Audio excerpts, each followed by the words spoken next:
Mariela, your mic. Oh, thank you very much. Thank you very much. Hello, everybody. Here, let's continue with our Mariela, your mic. Oh, thank you very much. Thank you very much. Hello, everybody. Here, let's continue with our Mariela, your mic. It's, I think, a little bit the delay. That's the problem. No problem. If you have your Facebook tab open, close any Facebook tabs, just in case. It is. Can you hear me now? Is it better? Yes, I can hear you. Oh, thank you very much, Claude. Those things happen. Okay, so thank you very much, everybody here, for continuing with us. Let's continue with our second virtual conference 2020, streaming from CBA La Paz, Bolivia. Now we have here Claudia with us. Yes, let me introduce a little bit Claudia there. Claudia Solis is the Educational USA Advisor here in La Paz. She's a former Education USA advisee. She studied her bachelor's in economics and sociology at the University of Richmond in Virginia, and her master's in Latin American studies at Georgetown University in Washington, D.C. Right? Now she's here with us. Now she's going to help us with this, telling us everything about education in the USA and how we can navigate and access to USA and its higher education system. Right, Claudia? Yes. Hi, Mariela. Hi, everyone that's watching. It's so nice to be a guest here at this second virtual conference. And yes, today I will be talking to you a little bit about opportunities to study in the United States, as well as what is it that we do here at Education USA. We often get a lot of questions about what scholarships do you have? How can I study in the United States? Well, I'm here today to tell you everything about it. And for that purpose, I have a presentation. So we're going to do a quick overview of what Education USA is and what are the 5 steps you need to take if you want to study in the United States. In the meantime, I would also like to invite our audience, if you have any questions, please let us know in the comments. We don't have much time, unfortunately, but at the end, I will do my best to answer all of your questions. So please leave us some comments and I'll be reading them afterwards, the presentation. So yes. Great. Thank you. Thank you very much, Klaus. So we are all yours. Thank you. Perfect. Thank you, Mariela. Okay, I'm going to share my screen. Give me a second. Let's see. Oops. There we go. Share.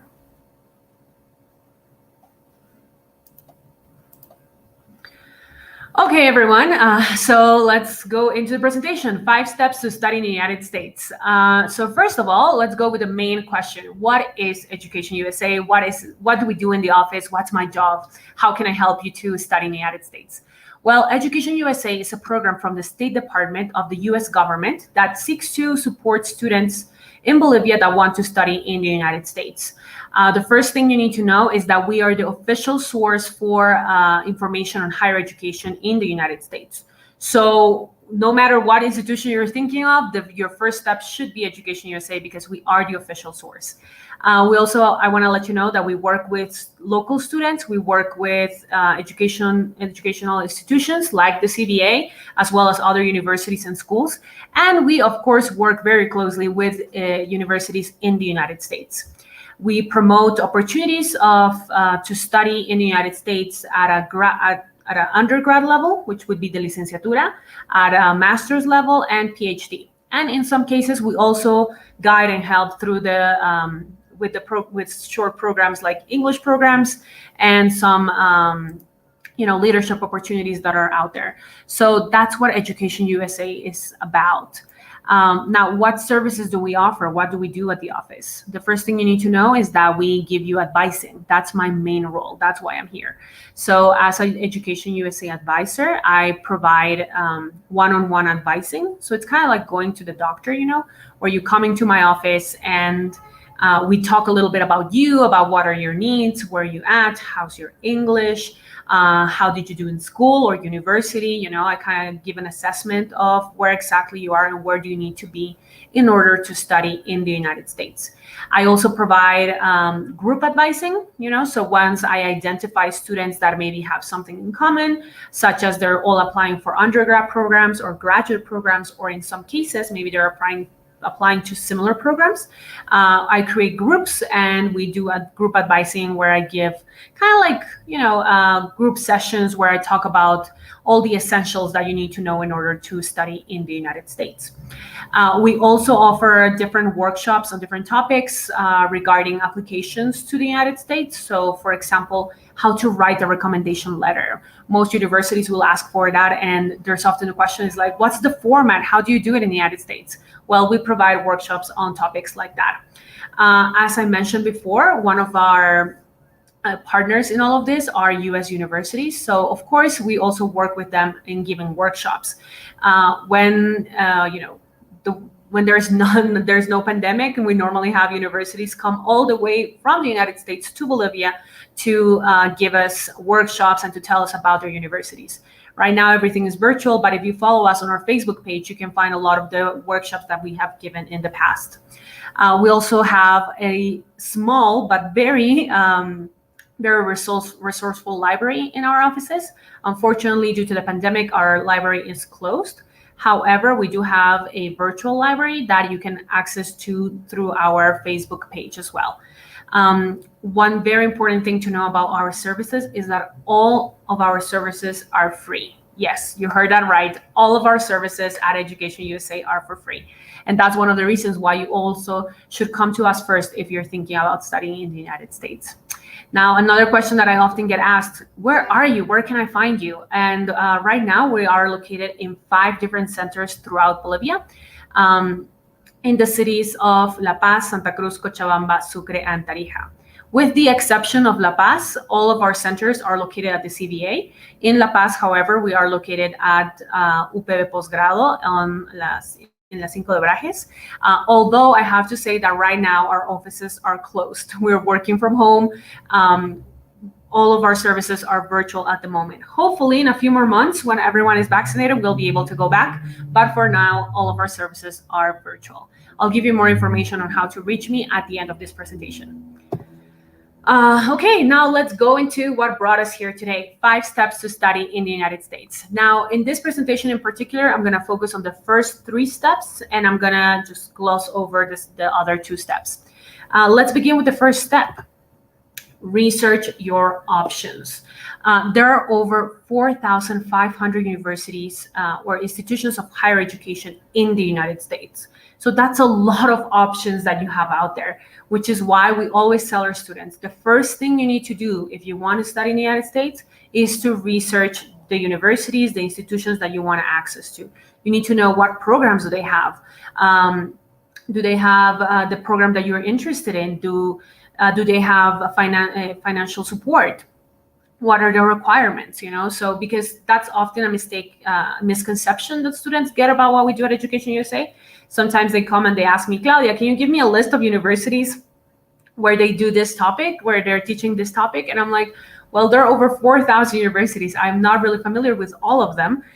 It should be the student's job to look for the opportunities out there. So I highly suggest, before jumping into this adventure, that you do a thorough research of the options that are out there. Again, there are many, many options, and we are aware that it can be overwhelming. However, that's what we're here for as well. We're here to help you navigate that, but we first need to see the commitment on your side, right? So do your research, start looking at universities, what options, and when you come to our office, then we can help you better. Once you tell us, I've been looking at these 10 universities, I'm not really sure if they're all the right fit for me. Can you please help me understand some of the words, maybe, of the programs, and we'll gladly do so. So that's the first step, to research your options.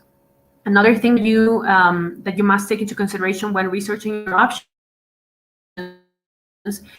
is not only about the academic concerns, but also, some maybe more personal concerns. Maybe you want to be close to family that you have in the United States. Maybe there's a city in particular that you would like to live in. Those are other things that you should definitely take into account when you're doing your research.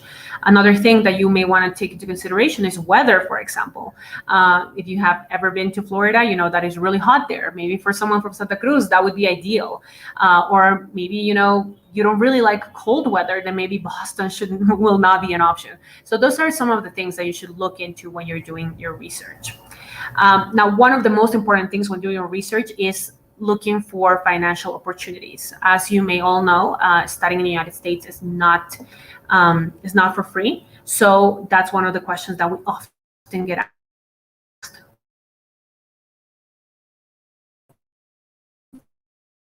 How can I?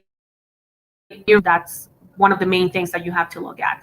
And what should you take into consideration with that? So let's go to our second step: finance your studies.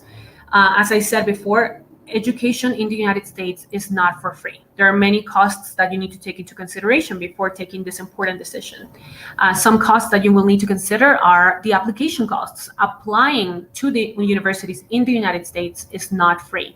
You have to take into consideration exams such as the TOEFL or the GRE or the SAT.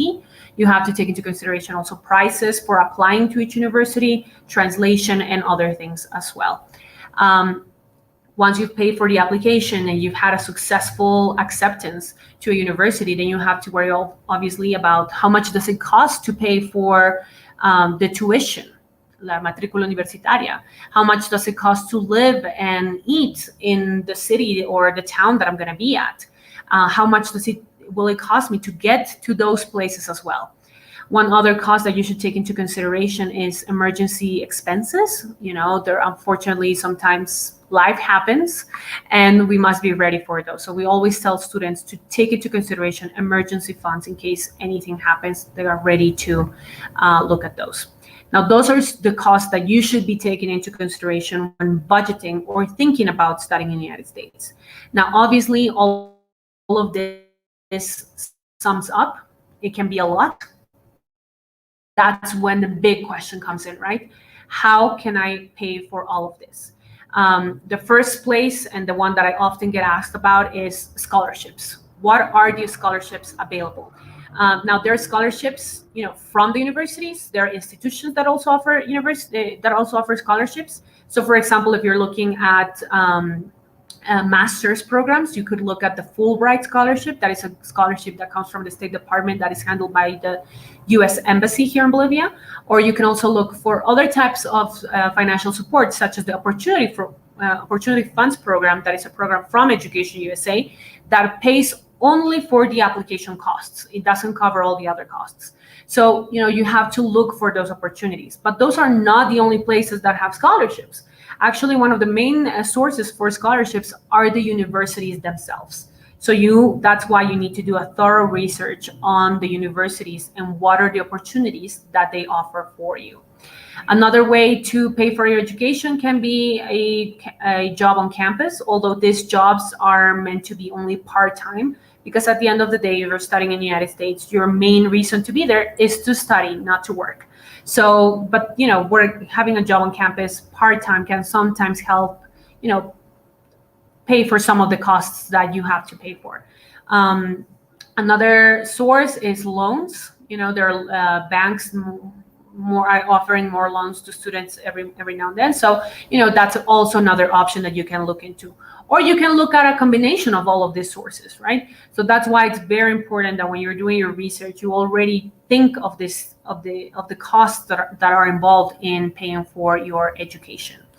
Once you have considered all of this and you've looked at the universities, you found out which universities you would like to apply to, you found out the scholarships that you can apply to, you figured out how you could afford for this for your studies in the United States, then we go on to the third step, which is complete your application. So once you've made that decision, I am going to study in the United States, I already know where, then we need to complete your application. And what does that include? We need to, translate your documents, your transcripts from high school or from university. We need your CV. We need recommendation letters. We need essays. We need to take the exams, the standardized exams. For high school students, that would be the SAT or ACT and the TOEFL. And for graduate students, people that are applying for masters or PhDs, it would be the TOEFL or the TOEFL and the GRE.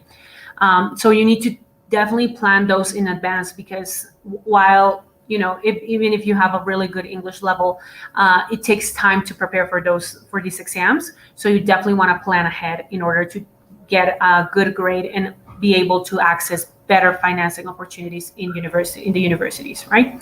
We also have to fill all the application forms, right? There are many application forms that the university needs from you in order to make a decision on whether they're going to accept you and or give you the financial support that you need. So that's why we need to fill out many forms, and that's one of the reasons why my office and my job exists, because I know there are many questions, and that's what we are here for.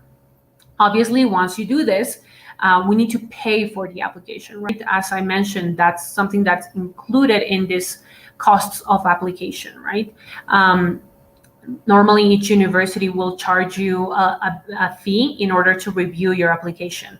This fee can range from free, some universities don't charge you, to $150, $175. So that's why you need to budget as well how many universities you can apply to, right? Depending on your budget, you may apply to 4 universities, 5 universities, 6 universities. So it's very important that in your research and in looking for financing opportunities that you have this in mind, so there are no hidden costs, no surprises along the way.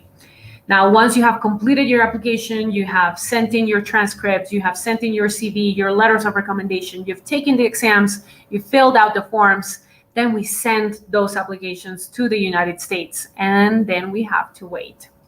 Universities receive applications from all over the United States and from all over the world. So sometimes it can take a while for them to figure out, which candidates are the best and which candidates deserve the financial support if they offer one. So it takes some time. We need to be patient and, wait. Some universities may require more information from you if they feel that, they would want to know a little bit more about you. So keep that in mind. So we normally have to wait a month or two. We send the applications normally in December or January, and we normally wait till March to receive an answer from the universities. When the universities send us, the acceptance or rejection letters, then we have to make choices again. If you have been accepted to university, that's great. Then we also need to consider, okay, I've been accepted. Can I afford to go to that university? If the answer is yes, if the university has given you the financial support that you need, then you're good to go. You have found your path to the United States, and now we can go on our 4th step. Once you have been accepted in a U.S. university and you have accepted their academic offer, then you can apply for your student visa. The university will send you a letter called a form, really, the I-20, that certifies that you are a student, that you will be a student at that university completing a certain program. With that information, you go to the embassy, and in the embassy, you request for a student visa. Once you have done this, and if your visa has been approved, then you just have to wait for your visa arrival.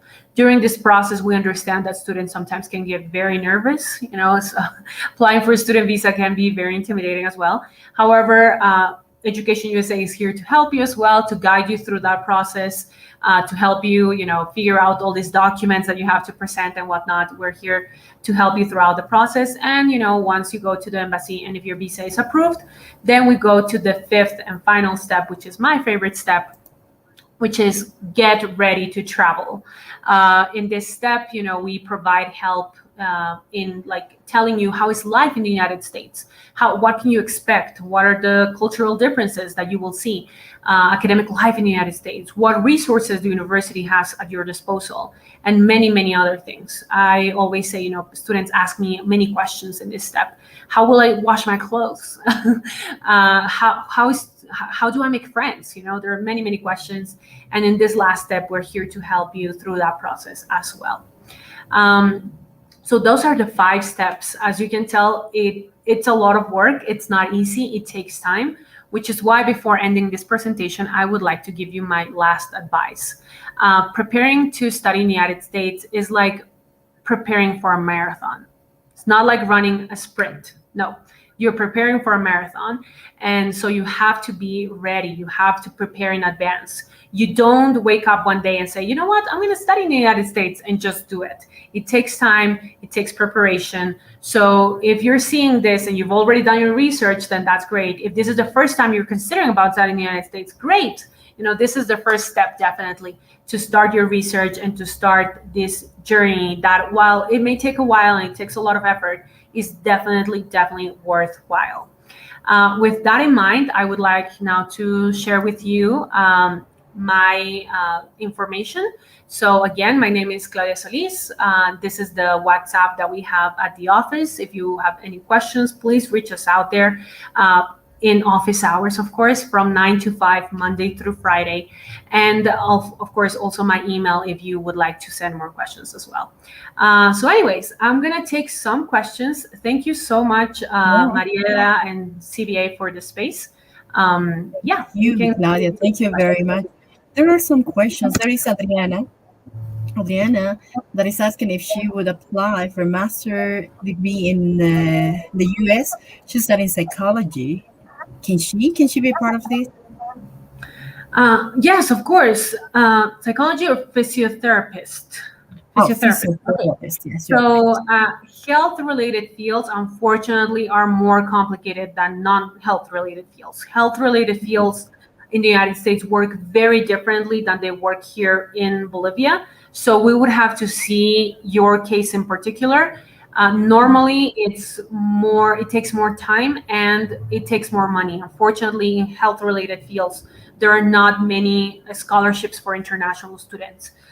It's not impossible, but it will require quite an investment from your part. So, it is, unfortunately, yes, it's very complicated. But, if you are looking at maybe studying other health-related fields, like not necessarily in health, like, for example, I don't know, health policy, then that's very different. There are many more options in that area. Mm-hmm. We also have there Mariluz, and she says, is there any age limit? This is a question I get asked all the time. No, there is no age limit. Now, if the universities don't have age limits, Fulbright doesn't have age limits, Opportunity Funds doesn't.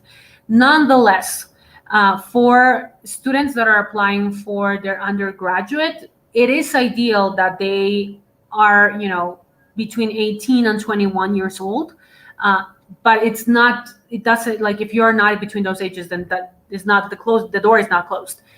For masters and the PhDs, it's really open, really. There are no age limits.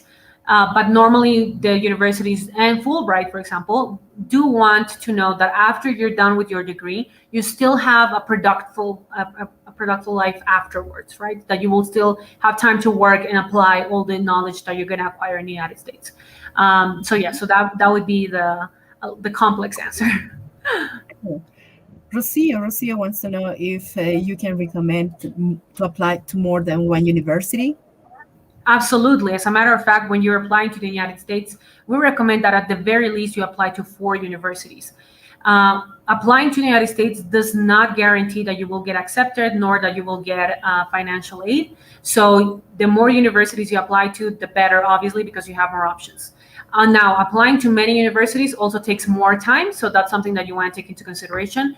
But at the very least, you should be prepared to apply to at least 4 universities. Mm-hmm. Thank you. And we have Pablo says, can I apply to study at a music conservatory? So music and the arts in general have a different process. It's quite similar, but there are certain things that change. So, for example, you may not have to take the GRE or the SAT exam.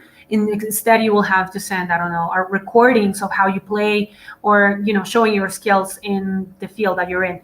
But yeah, you can. Now, scholarships are also, you have to do a good research about them, because conservatories work very differently than your normal universities. But there are opportunities. So I would definitely welcome you to do your research and to find out what opportunities are out there for you. Okay, thank you very much. And I think this last question, it says, I'm 16. Can I study in the USA, or just can't wait for the university? So we only do university related fields, right? We don't do under high school, but there are programs from the US Embassy where you can do exchange programs, short exchange programs for up to a month. I highly suggest that you go and visit the U.S. Embassy webpage. For example, right now they have the Youth Ambassadors Program. Applications are open right now, so I highly suggest that you go there and look at them. But unfortunately, I mean, Education USA only does university-related fields, right? So you would have to wait till you graduated to work with us. But in the meantime, you can definitely look for these exchange programs available at the U.S. Embassy. Thank you very much.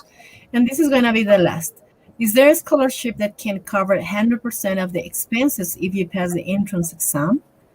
So applying to the United States is not just about passing an entrance exam. It's not about getting the highest scores. Universities will do an overview of who you are, right? They will look at your leadership experience. They will look at your grades in school. They would look at, any other skills that you have to show, your essays, your recommendation letters. And they will also look at the entrance exams. They're not entrance exams per se, but the standardized exams. They will look at all of that and do an assessment on whether you are a good fit or not for the university. Depending on that, they will make a decision on whether they want to take you in or not. If they want to take you in, they will also take into consideration how much can this student, provide the university? Because I always ask, what's your budget to study in the United States? Depending on that, the university will ask themselves the question, is this student worth the scholarship that they're asking for? So, if a family can afford like $10,000 per year and a university costs $50,000, then the university will have to ask themselves the question, is this student worth $40,000? If the answer is yes, then they will offer you the scholarship. If the answer is no, they won't. So, it's not just about passing exams. It really is, a whole assessment on your character, who you are as a student, and much more. So it's not about just exams. Okay. Thank you very much, Claudia, for sharing all this information with our dear students. I think that this information is going to be very helpful for them and for people that are really interested in being part of these scholarships. Thank you. Thank you very much. Of course. No, thank you. And happy to welcome all CBA students to the Education USA office here in La Paz. We're always glad to have you. And we're so happy that you have decided to study English, because that's definitely, that's a pre-step to all these 5 steps. Learn English. If you don't have a good English level, then, your opportunities will be very limited. So keep going with English. It's a very important language. It's a language that will open many doors. Thank you very much, Claudia. And I hope we can see you again in our 3rd visual conferences. Thank you. My pleasure. Would love to. You're welcome. Bye, Mariela. Take care. Bye, everyone. Bye-bye.